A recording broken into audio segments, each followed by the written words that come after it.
तुम्हाला गार्गीचं नाव आठवल्यानंतर अजून कोणाचं नाव आठवलं असेल?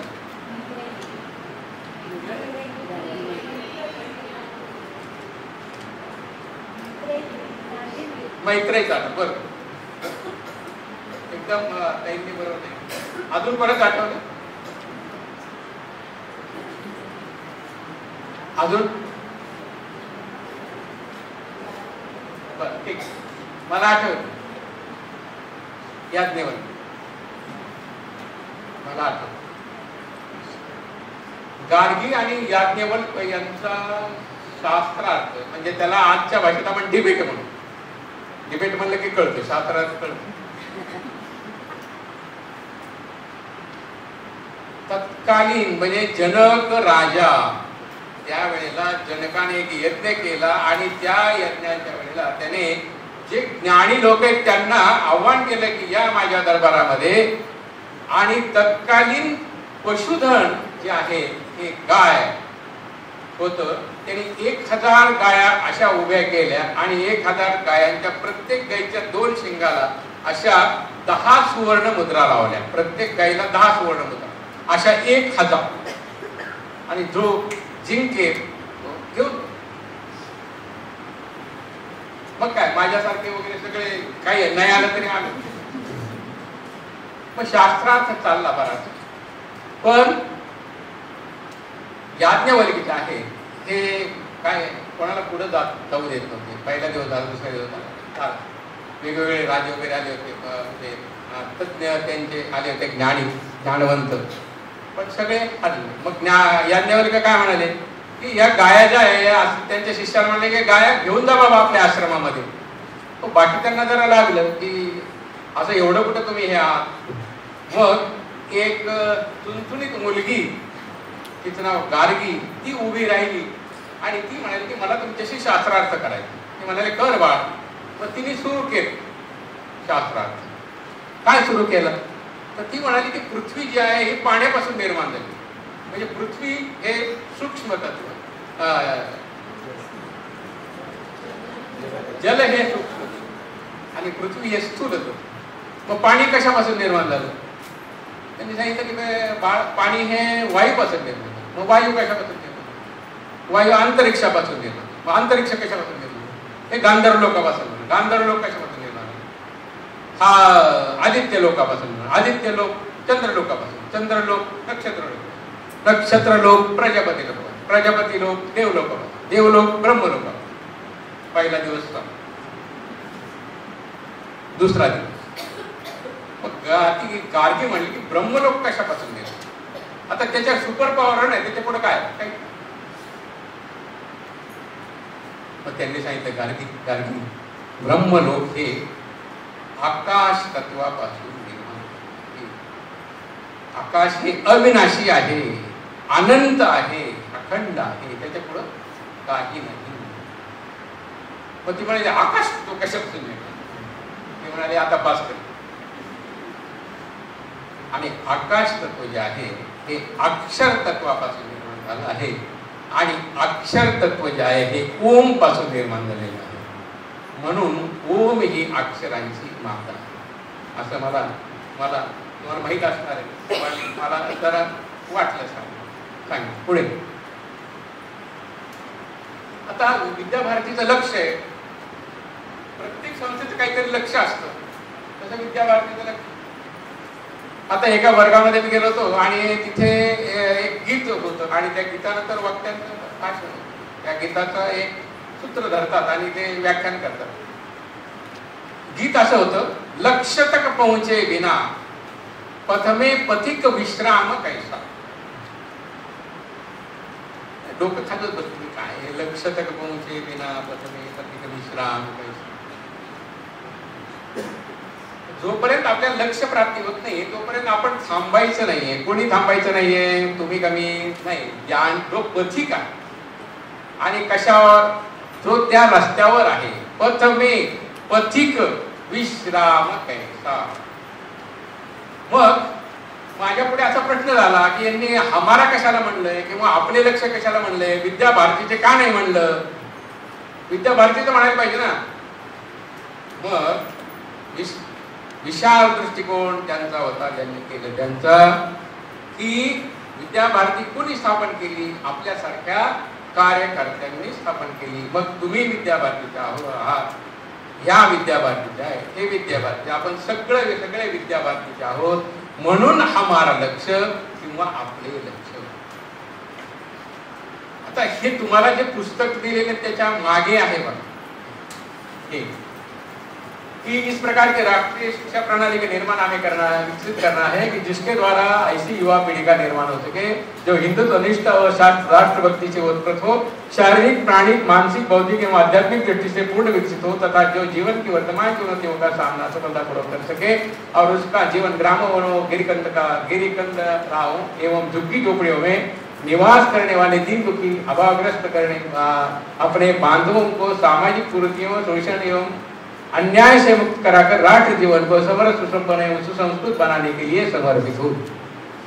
याच्यामध्ये आता दोन बदल आलेले आहेत. एक वसुधैव कुटुंबकम आणि दुसरं विश्व कल्याण. शेवटी विश्व कल्याण म्हणजे मध्ये वसुधैव कुटुंबकम आलेलं. तर आता हे जे प्रशिक्षण आहे ना त्याच्यामध्ये आपण जाऊया थोडस.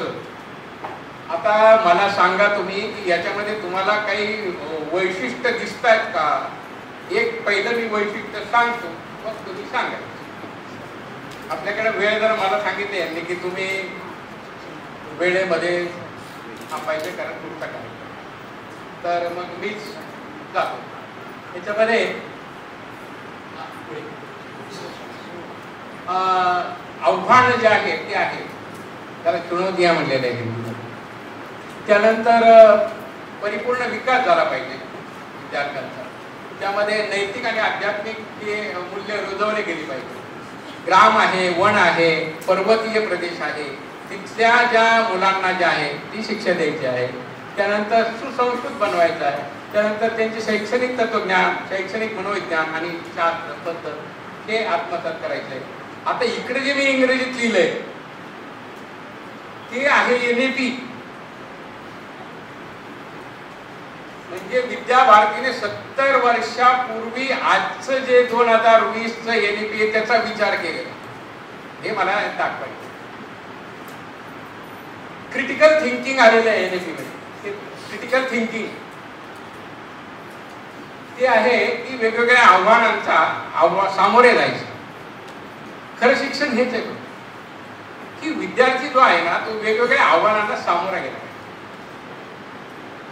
आता मी लिफ्ट मध्ये बसलो, मला 8व्या मजल्यावर जायचं होतं आणि दुसऱ्या मजल्यावर एक गृहस्थ आणि त्यांचा एक मुलगा, एक 4थीला वगैरे असेल, तो चढला आणि तो मुलगा त्यांनी दार बंद केलं, त्यांचं काय 5व्या नंबरचं बटन दाबलं आणि तो मुलगा जोरात ओरडला, पप्पा फॅन.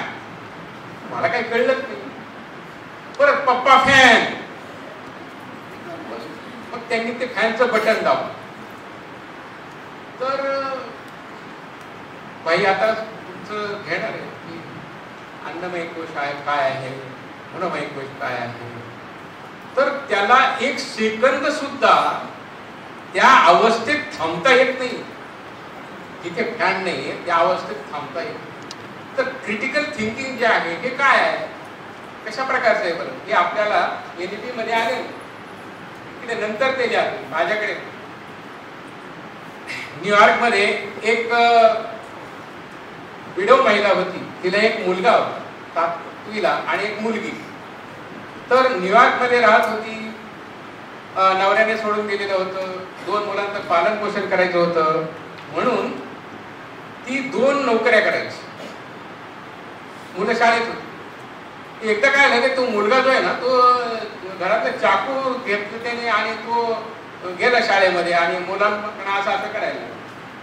तर तिला मेल गेला की तुमचा मुलगा जो आहे असं करतो. परत दुसऱ्या दिवशी त्याने कोणातरी लावला तर तिला मेल गेला की तुम्ही या. मग ती गेली तर तो मुलगा जो आहे असं करतोय म्हणे. मग घरी गेल्यानंतर जेवायला बसल्यावर आता अशी कंप्लेंट आल्यावर तुम्ही काय करणार? काय मुलाला काय करणार तुमचं सांगा. 2 थोबडी देणार का? नाही देणार. हो की नाही सांगा. नाही देणार. मग काय करणार?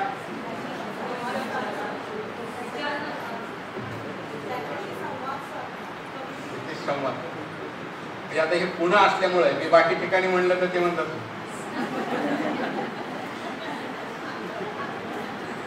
तर त्या महिलेने त्याला जेवायला बसल्यावर त्या चाकूतांनी तर काही विशेष काढला. ती म्हणाली की तुला माहिती आहे का आपल्या गल्लीमध्ये कॉर्नरला एक डॉक्टर राहतात येस मग आई म्हणजे त्यांच्याकडे ती महागडी गाडी आहे. हो मग त्यांचा बंगला फार मोठा आहे. Very nice. मग ते काय करतात ते माहिती आहे का तुला? अरे ते डॉक्टर आहेत आणि ते चाकूने दुसऱ्यांचं दुःख दूर करतात.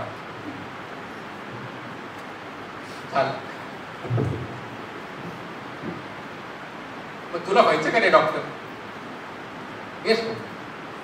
मग तो मुलगा आज अमेरिकेमध्ये लहान मुलांच्या मेंदूचं ऑपरेशन करायचा प्रख्यात doctor. This is the critical thinking. ही क्रिटिकल थिंकिंग असा विचार जो आहे तो. आता एक उदाहरण सांगतो आणि पुढे जा. एका आता आपल्याकडं जी मूल्यमापन पद्धती आली की नाही ती नोंद पद्धती आहे. की ही मुलगी छान रांगोळी काढते, हा मुलगा डाव्या हाताने छान बॉल टाकतो, असंच ना, असं नोंद आलेली आहे. पण शासन काय म्हणतं की सकारात्मक नोंद करायची, नकारात्मक करायची. बरोबर आहे की? आता झाली गंमत अशी की त्या वर्गातल्या एका मुलाने दुसऱ्या मुलाची कंपास पेटी चोर आणि हे त्या सरांपर्यंत आलं आणि तो खरा चोर ठरला. आता काय करायचं? नोंद काय करायचं? हा चोर आहे. मग ते मुख्याध्यापकांकडे गेले म्हणे की असं असं झालंय, नोंद काय करू? म्हणे तुमचा वर्ग आहे बघून घ्या तुम्ही. अनुदान वगैरे आलं तर मी आहे. क्रिटिकल थिंकिंग त्या सरांनी लिहिलं त्या नोंद मध्ये. आता यांनी चोरी केली, हा चोर आहे लिहिता येत नाही, आता छंद चोरी हे लिहिता येत नाही, त्याला घडून शिक्षण आई वडिलांनी चोरीचं दिलं म्हणून चोरी केली हे लिहिता येत नाही. मग त्यांनी लिहिलं सदरहू मुलास दुसरी मित्राच्या वस्तू संग्रहित करण्याचा छंद.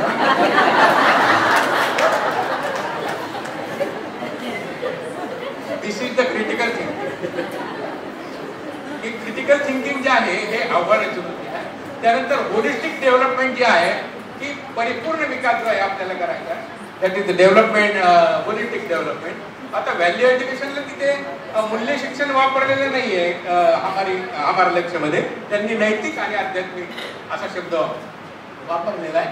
त्यानंतर जे पर्वतीय प्रदेशामध्ये लेह आहे, लद्दाख आहे, अंदमानच्या पुढे 400 किलोमीटर वर विद्याभारतीची शाळा. तर यांचा पण काय करायचं आहे, यांना पण शिकवायचंय आणि त्यांना मुख्य प्रवाहामध्ये आणायचं.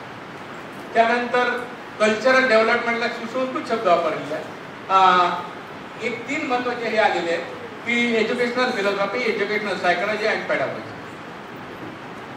ती शैक्षणिक तत्वज्ञान, शैक्षणिक मनोविज्ञान आणि पद्धत ज्याला शास्त्र म्हणलेलं आहे की हे जे आहे हे विद्याभारतीमध्ये सगळं पुढे मांडलं.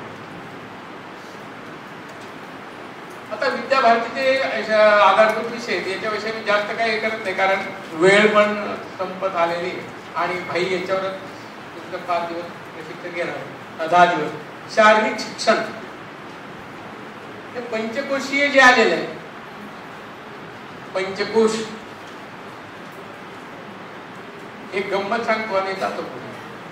माझा एक मित्र आहे, त्यांनी पंचकोश हा विषय PhD साठी निवडला. त्याला गाईड मिळाला आणि त्या गाईडनी म्हणजे गाईड एका कॉलेजच्या प्राध्यापिका, तर त्या म्हणाल्या की हे पंचकोश काय आहे, मी तर काही ऐकलं नाही. गंमत आहे, भारतीय संस्कृतीमध्ये जे पंचकोशीय शिक्षण पद्धती जी आहे ती पहिलं शरीर, मन. शरीर कसं पाहिजे? सबल पाहिजे. प्राण कसा पाहिजे? प्रबल पाहिजे. मन कसं पाहिजे? स्थिर पाहिजे, एकाग्र पाहिजे. त्यानंतर शरीर, प्राण, मन आणि अन्नमय कोश आणि विज्ञानमय कोश आहे. बुद्धी जी आहे, बुद्धी कशी पाहिजे? विवेकशील पाहिजे. शरीर, प्राण, मन, बुद्धी आणि आत्मा हे जसे जोडलेले. आत्मा कसा पाहिजे? आत्मतत्वाने युक्त पाहिजे. आता हे शारीरिक शिक्षण, योग शिक्षण, संगीत शिक्षण, संस्कृत शिक्षण, नैतिक आणि आध्यात्मिक शिक्षण हे विद्याभारतीचे आधारभूत विषय आहेत. आपली जी पुस्तकं सिलेबसची आहेत, भले CBSE शाळा असो, भले मराठी माध्यम असो, गुजराती असो, ते केरळी असो, तमिळ असो, कोणतंही माध्यम असो, त्या व्यतिरिक्त याचा विकास जो आहे हा त्या कोशा